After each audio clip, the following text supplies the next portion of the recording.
curto-circuito, todo protegido com 2 disjuntores.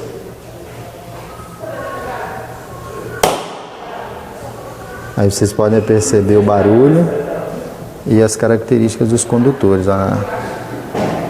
Sofre uma interferência. Bom, vamos lá um pouquinho sobre o curto-circuito. Gente, nas instalações elétricas, pessoal, mesmo nas mais bem projetadas e executadas, ocorrem faltas, ou seja, ocorrem curtos-circuitos. Que esses curtos-circuitos, pessoal, resultam em sobrecorrentes elevadas. Um curto-circuito ou falta, o que vem a ser um curto-circuito ou uma falta? É uma ligação de baixa impedância entre 2 pontos a potenciais diferentes.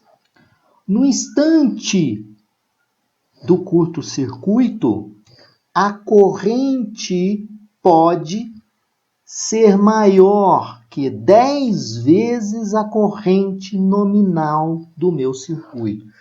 Essa é a característica do curto-circuito. A corrente pode elevar sendo superior a 10 vezes a corrente nominal daquele circuito. E o curto-circuito representa uma ligação de baixa impedância entre 2 pontos de potenciais diferentes. Nessas condições, pessoal, do curto-circuito, os dispositivos de proteção, eles devem atuar com rapidez e segurança, isolando as faltas no mínimo dando às linhas e aos equipamentos alimentados e, se possível, sem alterar substancialmente o funcionamento global da instalação. Ou seja, num curto-circuito, o disjuntor ele deve atuar com rapidez. No laboratório, vamos fazer um curto-circuito. Obviamente, esse curto-circuito vai ter um disjuntor, né? Vocês vão ver o efeito quando eu faço curto-circuito, esse disjuntor vai desarmar. Aí vocês vão ver um pequeno curto-circuito simulado em um ambiente de laboratório. Agora, ainda continuando, com a elevação da corrente, né, de curto-circuito, surgem esforços mecânicos, pessoal, entre os condutores ou entre componentes dos equipamentos e ocorre aquecimento dos condutores ou das partes condutoras dos equipamentos. Então, quando você fecha um curto-circuito, vocês vão ver no laboratório, tem um efeito mecânico e um efeito térmico. O efeito mecânico é um efeito de explosão. Vocês vão ver que aquela explosão, né, e esse esforço produzido pelo curto-circuito, né, ele vai provocar desgaste no condutor, por exemplo, ou no barramento onde foi fechado aquele curto-circuito. Mas o dispositivo de proteção, quanto bem dimensionado, deve atuar com rapidez. Os barramentos, condutores e equipamentos das instalações elétricas e seus sistemas de proteção precisam ser dimensionados, pessoal, levando em conta os maiores valores de curto-circuito que podem ocorrer em cada parte do circuito. Aí eu fiz uma aula onde mostrei para vocês como que a gente calcula a corrente curto-circuito presumida. Aqui eu estou dando algumas definições gerais para me provocar em laboratório um curto-circuito para vocês verem os efeitos desse curto-circuito. É importante destacar também, no momento do curto-circuito, acontece, pessoal, uma rápida elevação da corrente, atingindo valores superiores a 10 amperes, né? E após o alcance do valor da crista dessa corrente, ela vai em seguida diminuindo exponencialmente. Ela vai diminuindo exponencialmente, passando pelos valores subtransitórios, e transitórios, para atingir, depois de vários ciclos, o valor permanente de curto-circuito. Nesse momento, o efeito térmico passa a ser o fator determinante, pois os condutores ou partes condutoras dos equipamentos têm suas temperaturas elevadas. Esse gráfico mostra o curto-circuito e a elevação dessa corrente acima da corrente nominal. A gente tem curto-circuito simétrico, é aquele curto-circuito em que o fator de potência do curto-circuito é zero. Curto-circuito assimétrico, o fator de potência é máximo, né, 90 graus, ou seja, a corrente de curto-circuito está atrasada da tensão da rede, né? Aí esse curto-circuito aqui que estou mostrando para vocês é um curto-circuito simétrico, né? Aqui é a corrente de curto-circuito, existe uma simetria. O curto-circuito assimétrico, quando toda essa parte de baixo ela fica acima do eixo. Isso acontece quando a reatância é superior à resistência. Bom, há ainda a possibilidade de se fundir o condutor, ocasionando faíscas que podem incendiar materiais inflamáveis próximos, ou mesmo materiais constituintes da isolação presente em alguns tipos de condutores. Então, aqui eu tenho um curto-circuito nesses condutores, não tem proteção anti-chamas, está aqui o fogo provocado pelo curto-circuito. Um provável não atuação do disjuntor. O disjuntor não atuou em um tempo hábil, né? Aí o curto-circuito, a corrente eleva, o disjuntor não desarma, passa de um tempo superior a 5 segundos, a corrente está no período, sai do período transitório e subtransitório e vai para um período permanente. Não é? Nós vamos ver que o disjuntor tem que desarmar em até 5 segundos, conforme estabelece a NBR 5410 para curto-circuitos simétricos.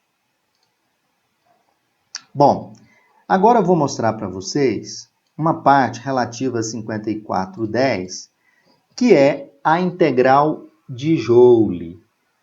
A integral de Joule é a integral que o dispositivo deixa passar.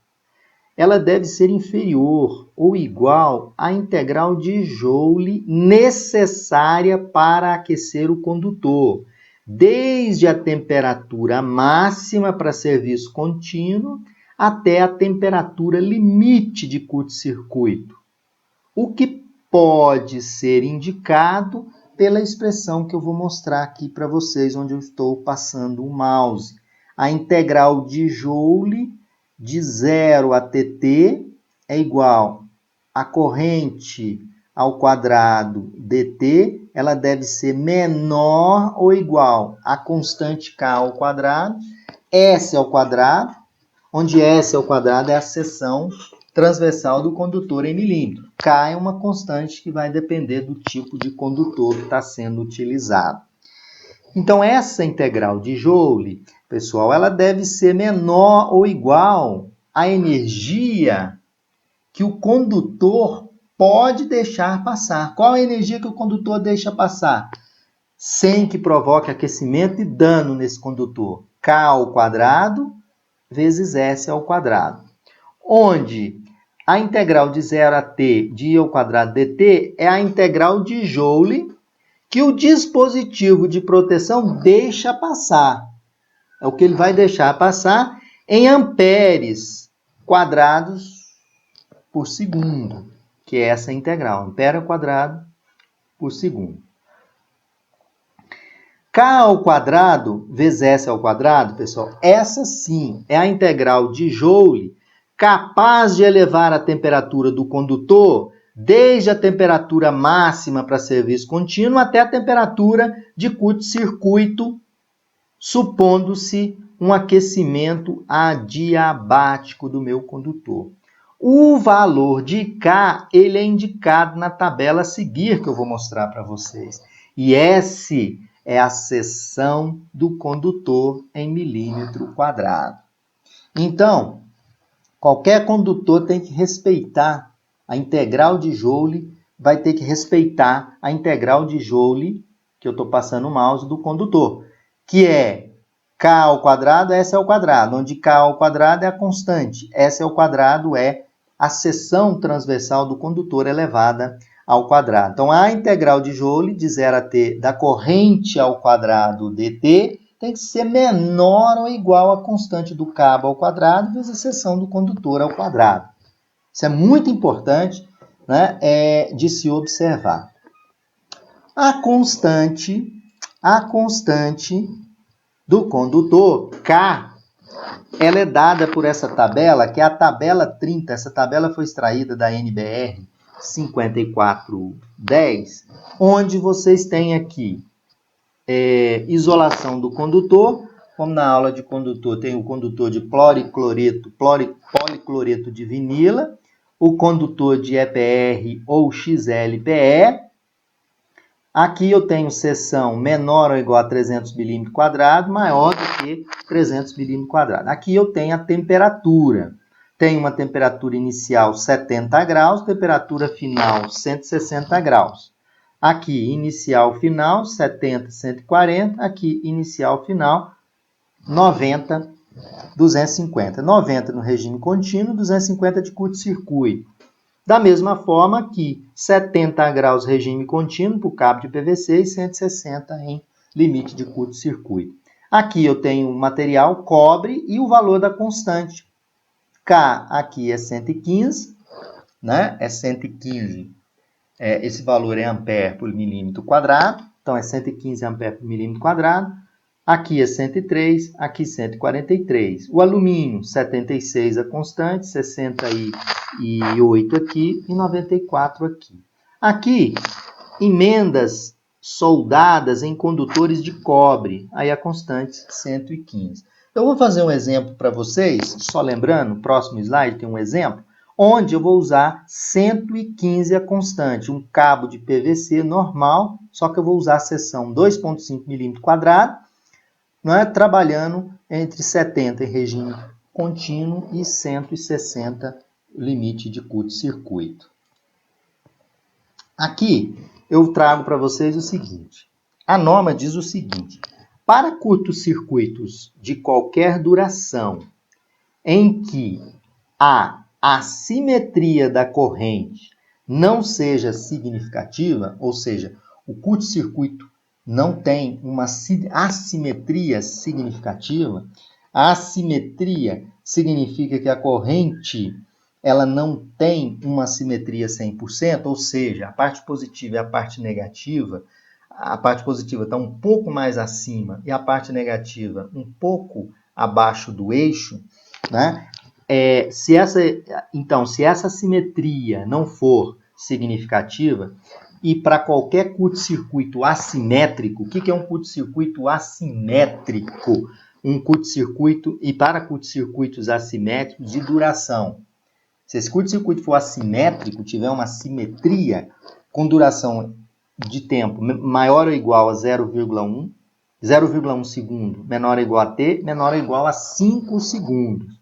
Eu posso transformar aquela integral de Joule em I ao quadrado vezes T, eu tiro a integral, coloco I ao quadrado vezes T, menor ou igual a K ao quadrado, S ao quadrado.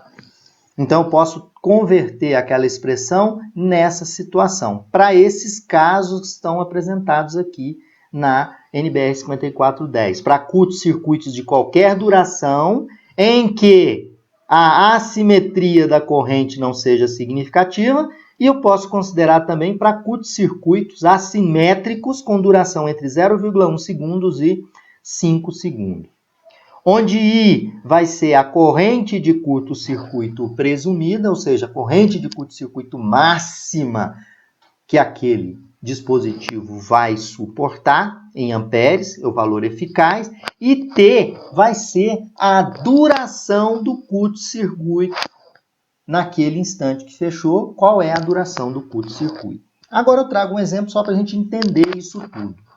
Aí eu pergunto aqui para vocês, qual a corrente presumida de curto-circuito em um condutor de 2,5 milímetros, que é o condutor que eu vou fazer um curto-circuito no laboratório, de 2,5 milímetros quadrado, e com isolamento de PVC.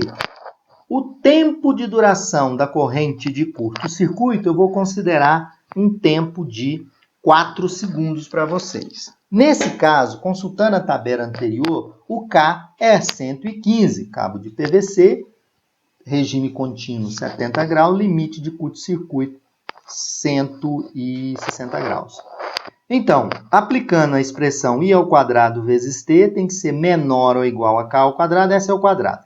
Retirando aqui, o T passa para o segundo membro dividindo, então I ao quadrado tem que ser menor ou igual a K ao quadrado, vezes S ao quadrado, dividido por T. Eu quero achar a corrente I máxima suportada por esse condutor em 4 segundos. Qual a corrente máxima que esse condutor suporta em 4 segundos? Que é corrente de curto-circuito em 4 segundos.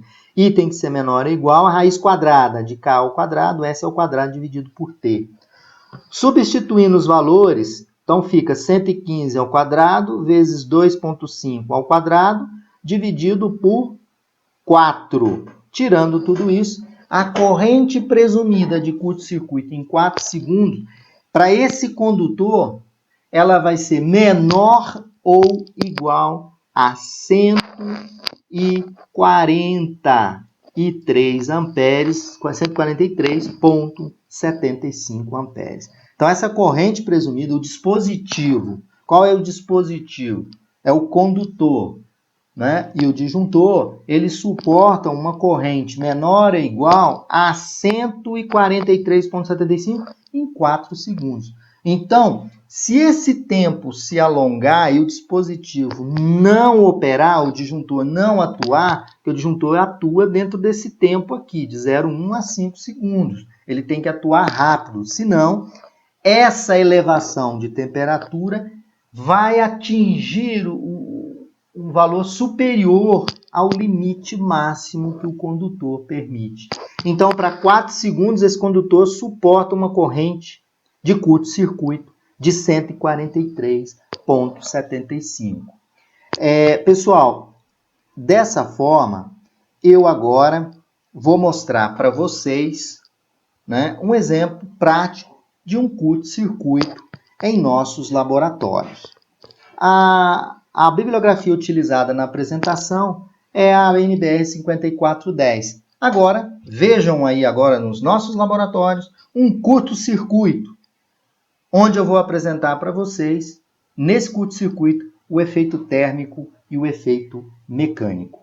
Boa aula para vocês. Para fazer a medição de curto-circuito, nós utilizamos o analisador de energia da Embrasul, que é o analisador de energia URS6000.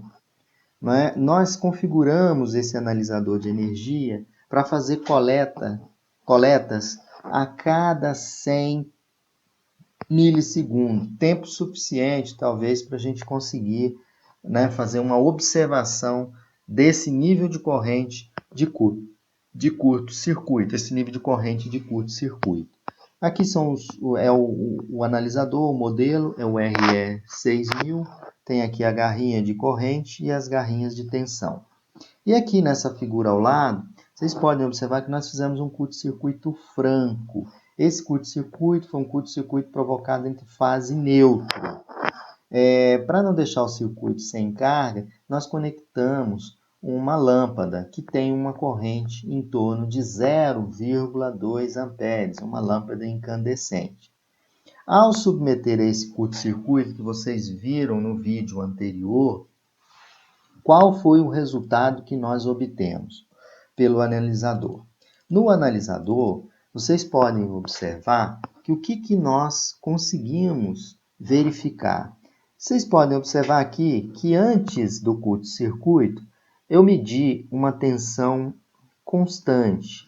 Essa tensão no valor de 208 volts, por aí. né, mais ou menos nesse valor, que é essa linha azul aqui que eu apresento para vocês. No instante em que o curto-circuito foi fechado, o analisador, vocês podem observar que ele registra aqui a tensão e a corrente em vermelho.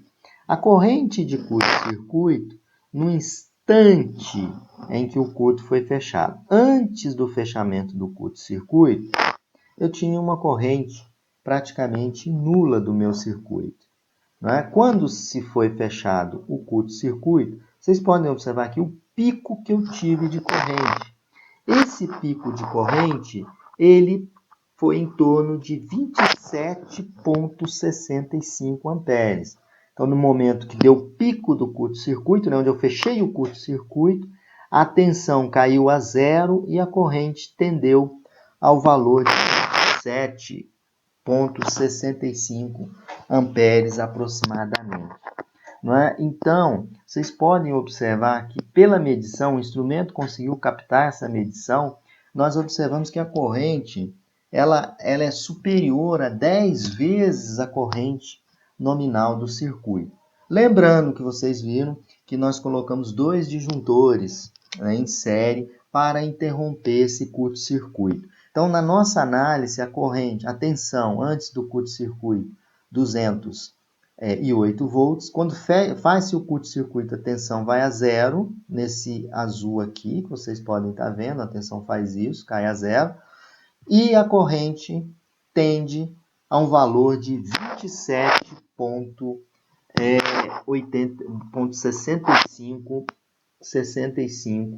amperes. Dessa forma, mostrei para vocês o curto-circuito, o efeito visual dele, e agora mostrando o efeito real, onde as correntes e as tensões foram medidas.